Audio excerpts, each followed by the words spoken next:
I'm Mikaya Hart, and we're here in Leilani Estates on Kahukai Street near Pahoa. I want to talk about my childhood because it very much shaped who I am now. When I was growing up, I had a lot of lessons in wrong use of power, and it has led me to really fully understand the concept of right use of power. So I was born in 1952 in Scotland, in rural Scotland. My family were landed gentry. They owned that property, thousands of acres of the best farming land in Scotland. They had owned it for several generations. It's important to understand that 1952 was shortly after the end of the Second World War. And really a lot of the ruling families in Britain, and perhaps especially in Scotland, were destroyed by the two world wars that occurred in such a short space of time. So it's important to have that as a background. My family were not, my immediate family were not very functional people. They were both teenagers. My parents were both teenagers when they came through the war, and it scarred both of them. It didn't just scar my parents, it scarred a lot of people. There was an amazing amount of dysfunction and denial in Scotland, and a lot of alcoholism. The rate of alcoholism in Scotland has, I believe, always been one of the highest in Europe. And certainly I was molested by at least two people when I was growing up. And one of them at least was very drunk when he came into my room at night. I will say that, just as a little aside here, sex can be an amazingly powerful healing tool. And it can be used to make people feel really great, and it can be used to make people feel really awful. I'm not going to say much about it here because it's a very difficult subject for most people, but I did a great deal of healing work around my sexuality in my 30s and 40s. And I'll be ever grateful for that, because that really was an awesome lesson in right use of power. You know, sexual power, sexual energy is very powerful. And it was a wonderful healing tool for me.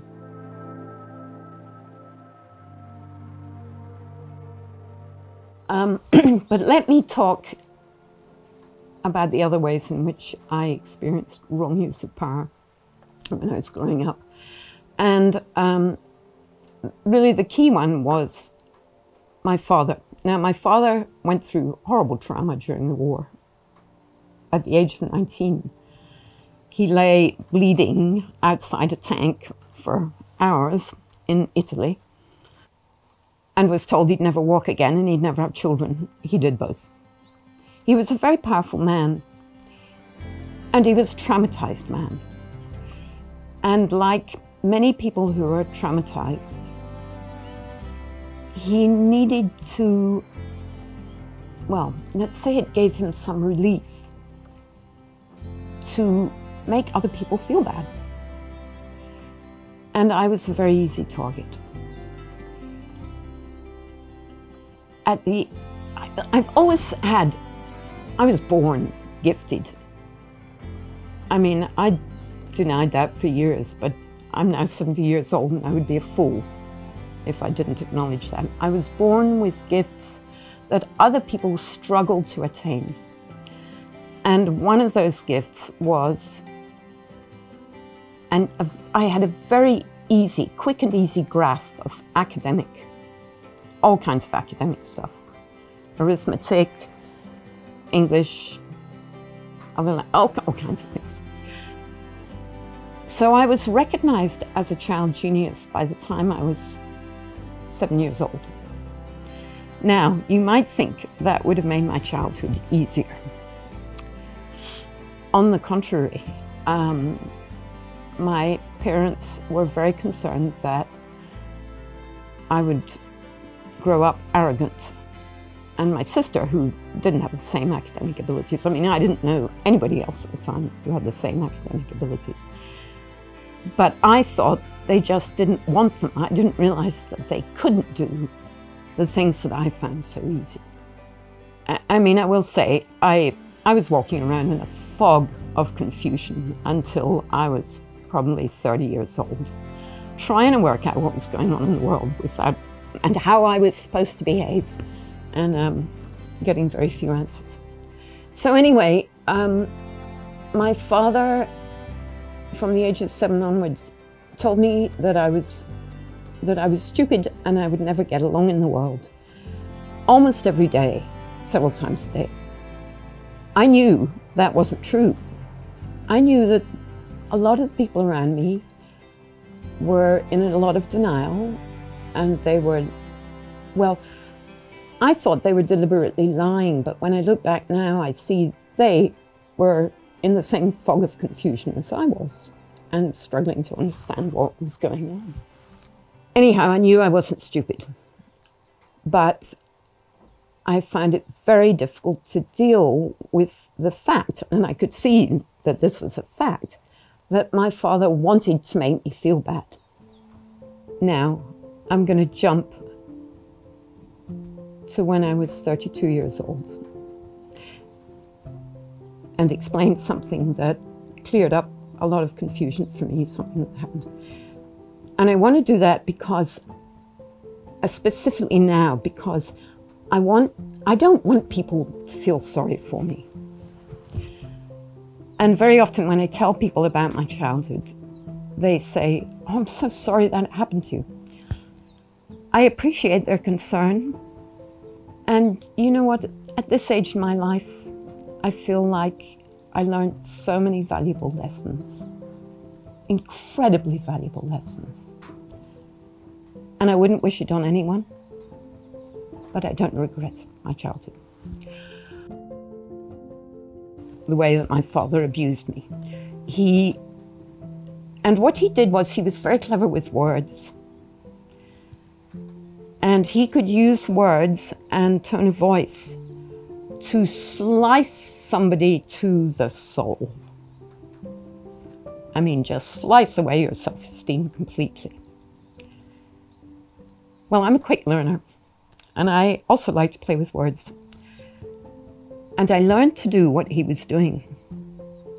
I also have a vivid memory of a time when maybe I was 9 or 10 years old, and he used to torment me, particularly at mealtimes, and I would usually just stare down at my plate. And this time, something surged through me, and I looked up at him with, I would say it was anger that surged through me. But I didn't really know what it was. And later, when I had that sensation, as I got older, I thought of it as a monster that surged through me. In any case, on this occasion with my father, I looked up from my plate and I looked into his eyes. And I said to myself, I did not say this out loud, but I said to myself, I promise that I will not do what you're doing to me when I grow up, because it's really wrong. So when I was 32 years old, I was with a woman who I really loved and trusted. And something happened. I don't even remember what it was. It was something she said.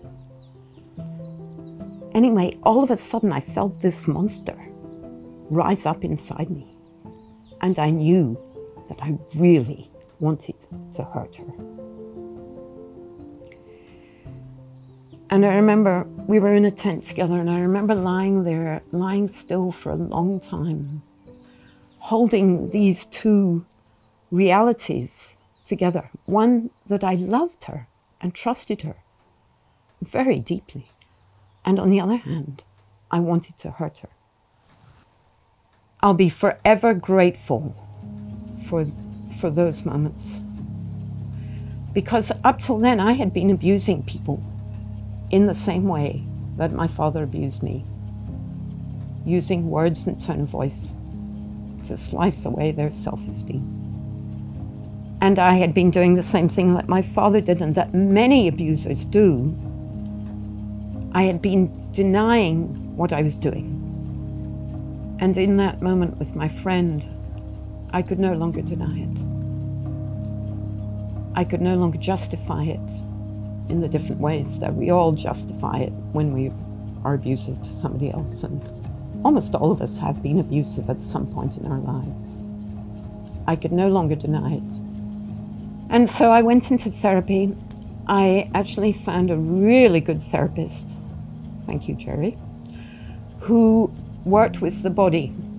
And that's very important because she helped me to access the pain that I was holding, repressing, denying, that was embedded in the cells of my body. And I was able to release it and transform it. All emotions want to move through us, and when we don't allow them to move through us, they'll come out sideways. They'll come out in some nasty way or another. So we need to let them move through us and be transformed. And this therapist was able to help me to do that. I could not have accessed those feelings of hurt and pain and fear and anger. I could not have accessed them through talk therapy because they were in the cells of my body, and talking just could not reach them. And I have a very quick mind. I would have talked myself out of it.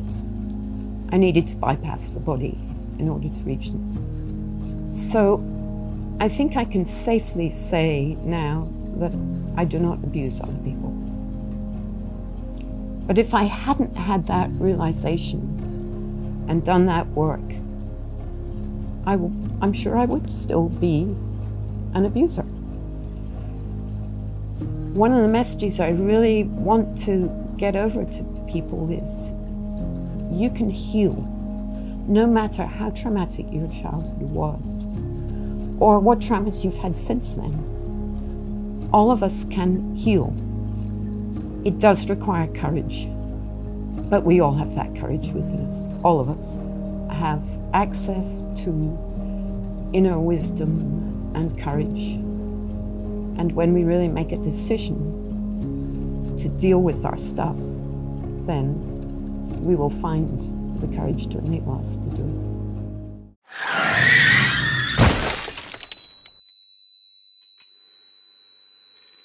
In 2013, I was involved in a car accident. My car skidded and hit an oncoming car, and the woman who was driving that vehicle was killed. I had various injuries, but it was not my physical injuries that distressed me so much as the psychological abuse, I'll call it abuse, that I had to deal with after the accident. So in that part of Australia, there's a law that if someone is died or seriously injured in an accident, somebody must be arrested and charged with negligence and held responsible. You have to remember that Australia was a penal colony for many years, and the government still doesn't trust the people to act responsibly. So I woke up in the hospital with a fractured skull, a fractured foot, and broken ribs, feeling worse than I ever had in my whole life. And there were 3 policemen sitting around the bed. And they told me that I was under arrest, and they took my passport, so I couldn't leave the country. And so for the next 2 months, every single day I woke up in the morning and the same question was in my mind. Why is the so-called justice system so determined to spend any amount of time and money making me feel worse than I already do, when I already feel really bad? And of course, there's no real answer to that. It's a childish and outdated justice system. It's not a justice system, it's an injustice system. It's just wrong that a woman who's playing with her kids at the seaside and one of her kids drowns, it's wrong that she gets arrested for that. She should be in grief counseling, not in jail. In any case, I was advised to plead guilty because otherwise the case would have taken years and I'd have had to stay in Australia. Anyway, to cut a long story short, I got the minimum sentence, which was a suspended sentence. And then I got out of Australia as fast as I possibly could, because when you get a suspended sentence, it means that it meant that if I had had another car accident, I would have been arrested immediately and put in jail immediately. And I don't actually feel that I'm quite evolved enough to make sure I don't have accidents. So it was a very scary time. But it did have one really powerful effect on me, and that is that I knew from those days onwards, I knew that my primary concern in this lifetime is to bring more compassion and kindness to the world. Really, there's many aspects of life in this world that they're so childish and outdated. And it's our job to update them and create a better world.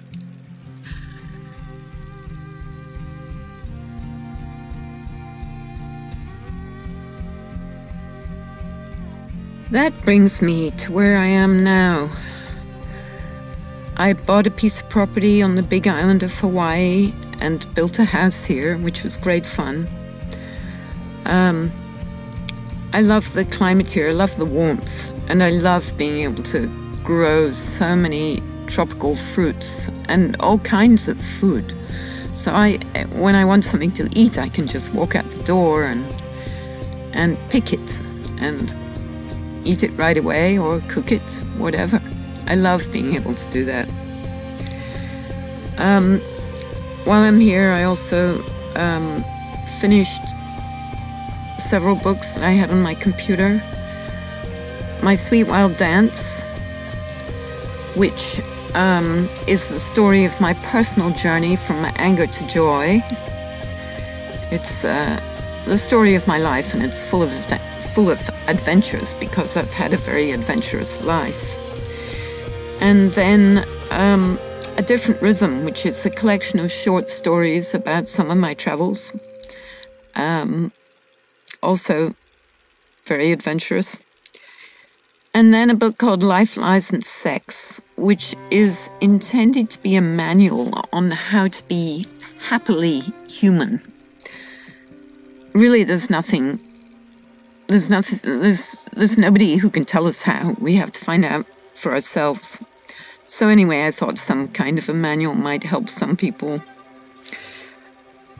It has one chapter on sex, and the reason for that is that sexual energy is a very easily recognized flow of energy. But the point is that life is a flow of energy, and we need to allow that energy to flow through us. If we try to repress it, it'll cause various kinds of illness and dis-ease. Energy and power and creativity and life force are all the same thing. And once energy has risen within us, it needs to be expressed. in this culture, we are taught to repress it quite often in order to appear adult and cool and calm and collected. And I strongly recommend that everybody learns how to let it flow. We can learn to let it flow in really wonderful ways. I envisage a future where children in school will be taught how to manage their energy flows, always allowing the flow and working with it so that it manifests in beneficial ways. There are many ways, apart from sex, to express a flow of energy. Many, many, many, countless. A few examples are dancing, playing, hiking, gardening, sports, building. There are endless outlets, and it's up to you to find the ones that bring you to a place of joy. I personally took up kite surfing because I wanted to know who I was when I wasn't being helpful. All my life, I wanted to help other people, and I got very good at fixing things. And I wanted to know who I was if I was doing something just for me. And so I took up kite surfing, and what's really ironic is that kite surfing probably helps me to bring more joy into the world than anything else I've ever done, because it brings me to such a place of joy. And joy is infectious. When you do something that brings you to a place of joy and you allow that joy to flow through you, it's infectious, and it helps the whole world to be in a place of joy. One of the things that occurred in Hawaii while I was here was the 2018 volcanic flow, which was about a mile from my house. And I have to say that that was one of the most amazing experiences of my life. Of course, it was frightening, and I'm extremely grateful that my house wasn't taken out. But it was amazing to see that basic creative force, one of the most basic creative forces on this planet, if not the most, to see it in action, to see the lava flowing. Oh, it was really astonishing. I'll be forever grateful that I had the opportunity to see that close up and didn't come to any harm. In 1993, I went on a spiritual retreat in Montana, and I met a woman called Diana John there. She is the medium for a group of beings called Amag. And the first time I was present, when she went into trance and they came through, I had a physical experience of the room filling up with love and wisdom. So that led me to be very, very interested in them. And I began to study with them in 94, 95, and I've been studying with them ever since. I think I can safely say they have taught me more than I could have ever imagined. I now have a very deep and broad perspective on reality. And I'm able to walk through the world in a much calmer, more peaceful, and more loving way than I ever used to be. I've let go of a lot of my judgments. So I'm very, very grateful to them, and I always will be. Start with your name and how you know Mikaya. Okay. I'm Christy Makinen. I met Mikaya because I came with a friend to a drum journeying session, and it's something I hadn't done in a long time, and I was missing that form of meditation. And I came, and I was actually quite impressed with how Mikaya created space. And I had a really wonderful experience in my meditation. And the conversations that we shared afterwards made me very curious about this person who I'd never met. And so we began to talk and discovered that there's a lot of similar ways in which we look at the world and are invested in creating a basket for people to be able to find themselves and to be the best that they can be, and walk in a much deeper way within who they are. And she was getting ready to do a class on exploring the different dimensions of reality. And I was very excited about that. So I asked her lots of questions as she was doing it, and I participated in her very first version of this workshop. And I found it to actually bring me some clarity in things that I've been exploring. And I watched other people dive into things that they had never considered before. And I found it interesting that some of these things that Mikaya and I talked freely about were things that were actually new to people. I never really considered that. And Mikaya took all of those experiences, and she's continued to keep evolving this program. And I've watched people lose some of their anxieties in life, and I've watched people be able to actually communicate more clearly with people because they're more clear with themselves. And you know, this is a continuing evolving friendship I have, and being someone who tends to be a bit reclusive, it's really profound for me to continue to develop a friendship with someone that I'm allowing myself to be so vulnerable and learning with. And Mikaya supports that and knows, you know, recognizes how to communicate that, you know, we both grow.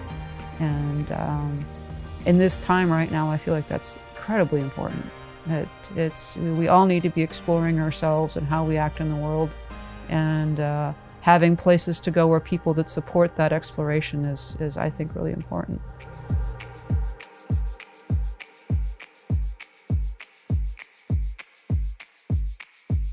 So Mikaya's work for me has been a validation of things I've been curious about.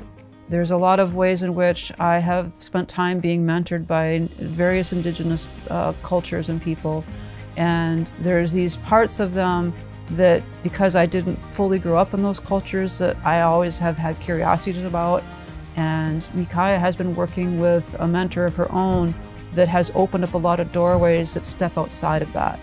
And so being able to spend time with Mikaya and through what she has learned and what she's sharing, I have found for myself personally that I have been able to fill in some of the empty spaces that I have from the cultural experiences I've had outside of what I grew up in, that I wouldn't have had an opportunity to do otherwise. And so for me, I've been able to feel like I'm able to stand in who I am and feel like I'm more confident in being present for other people myself.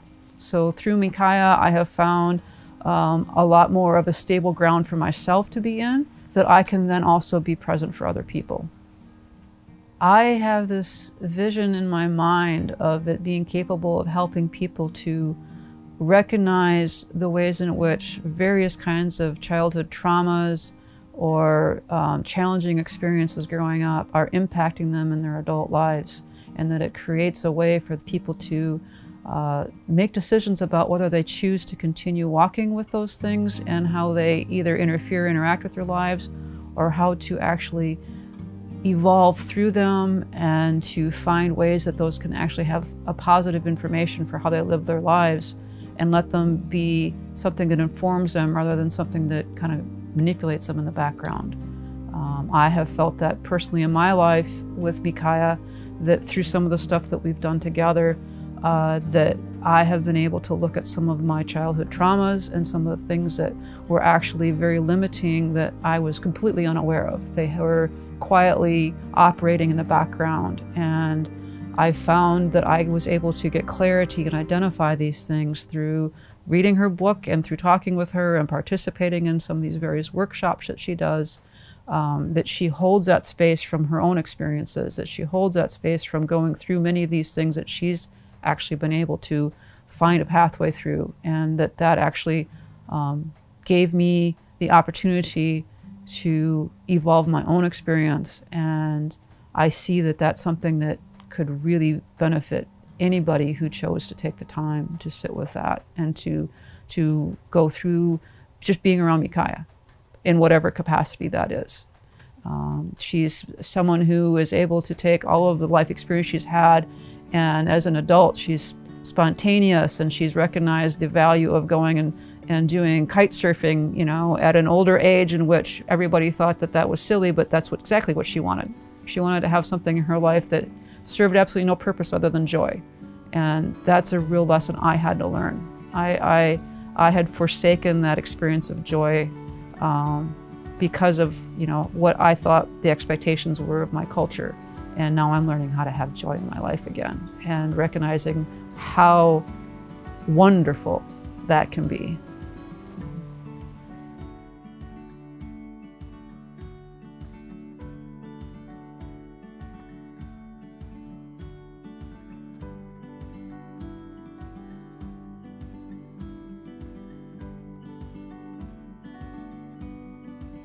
My name's Julia Solomon. I met Mikaya some years ago. A friend of mine invited me to a drum journey, and I went, and Mikaya was facilitating, and it was really, really deep, powerful experience for me. It was really amazing, and I thought, oh, I want to do that more. So then I've stayed connected with her and hosted some drum journeys, and yeah, I was able to do one of her workshops. I think for me it stands out like that she has a really different perspective that feels healthy and important, and you know, feels right to me. And I think a lot of it feels like there's such a greater intelligence than us and such a bigger picture. And I think the more we can see that and feel that and know that, then it just helps us have a better life and be more connected and have a better perspective. And I definitely noticed, like when I did the workshop, like the group of people that came together to do it was really amazing. And all those people are, you know, are important people for me at this point. And I think a lot of it feels like really helping us to find our connection with ourselves and with like the larger forces or the bigger picture. So that just feels really right to me, of like, you know, people finding their own place and connecting with their own power, intuition. And I know some of what I've learned from Mikaya is a lot about like intentionality and choosing how you're thinking and how you're speaking, and in that way, like what you're creating and what you're attracting. And yeah, I remember one time she's talking about like the soul beings that we are, and she had like a little ball that looked like the earth, and she had me hold it, and she said that's like the perspective of like the immensity of our soul or our potential or the energy that we are in relation to like the earth or the physical. So it's really like, wow, there's this way bigger picture that yeah, feels really helpful.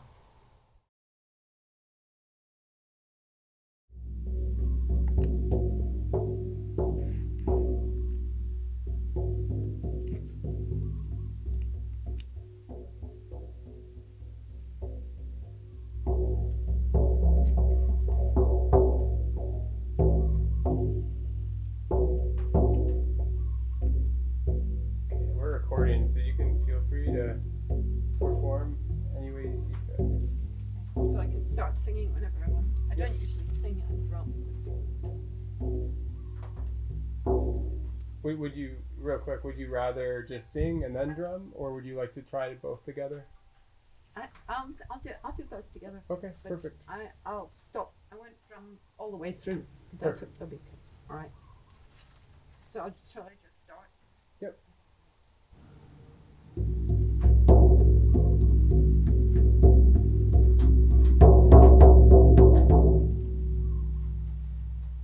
I thank you for the gifts you bring. You hold our hands, you light our way, you cradle our hearts, and you teach us to play. We are integrating, growing, touching, feeling, listening, hearing, embracing all existence, and choosing, always choosing, a perspective that offers us joy, a perspective that offers us joy. And so we thank you for this planet, for the night skies, for the water flowing, for the sun shining and the light growing, knowing, always knowing, we are vastness pretending we're small. We are vastness pretending to be small.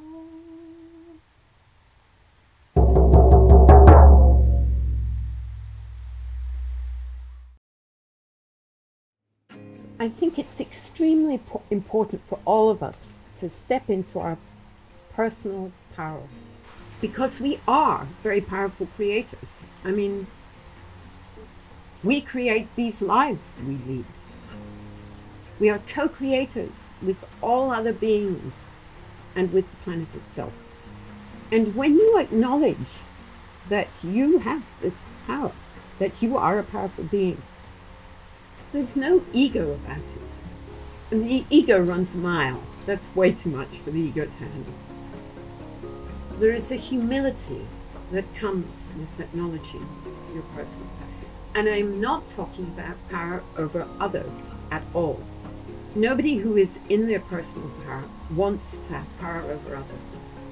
Right now we're seeing in the big corporations and the governments worldwide, we're seeing quite a lot of megalomaniacs. And you can guarantee that those people are not in their personal power. I would say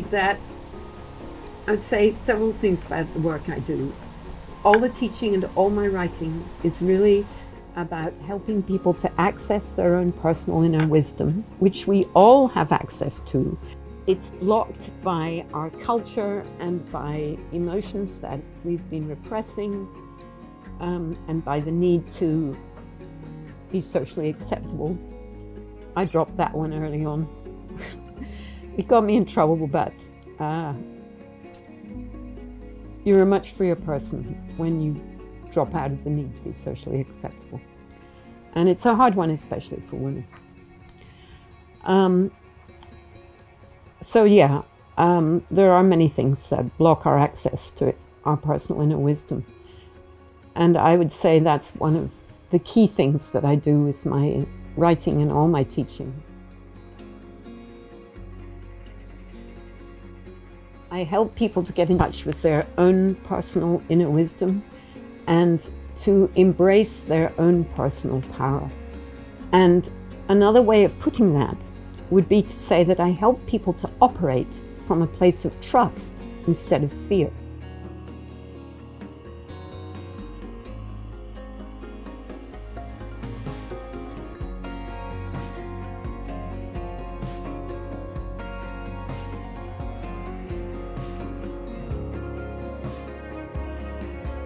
When you operate from a place of fear, you will only create more fear. When fear is your motivation, you're going to create more fear. We need to learn to trust in the process of life itself. And that is, to a great extent, recognizing and understanding and having a personal experience of being supported both in nature and by all natural beings and by many unseen beings who are acting as guides for us, or power animals as they're known in some traditions.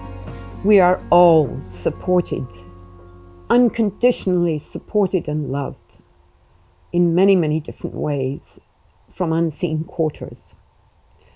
And when you accept that, you can begin to trust in the unfolding of life, and you can begin to accept your own, the part that you have chosen to play in the unfolding of life. I've been teaching workshops specifically on understanding the true nature of reality and understanding the process of manifestation, learning how to manifest what we do want and not what we don't want, which actually, when we really understand it, is a fairly simple process. But again, it requires changing old thought patterns that are holding us back. And if you're going to do a course with me, you have to be willing to work on your old thought patterns, to change them. The journeys help to change those thought patterns. And actually, one way you can think of the journeys is that when you go on a journey and you go to that deep place, you can shift and change the electromagnetic grid of the body. Now, all physicists will tell you that everything is an electromagnetic grid. Our bodies, these plants, the concrete floor, the camera, everything, the planet itself. And physicists will also tell you that the electromagnetic grid of the planet is shifting. We are moving into a new paradigm. Actually, let me restate that. We are already in a new paradigm. We have to adjust to it. And in order to do that, we have to adjust the electromagnetic grids that we are. And that's one of the things that I see happening in the journeys. Because when you're doing that kind of work, you have to go to a very deep place. I mean, very often, actually, you have to be asleep. And people do sometimes fall deeply asleep in my journeys. And I always warn them beforehand that just because you've fallen asleep does not mean that something hasn't changed. The journeys are powerful tools for change. So I really, I feel like this is my life's work. I really am delighted to be able to help people in this way, in these ways. And I want to do more and more of it.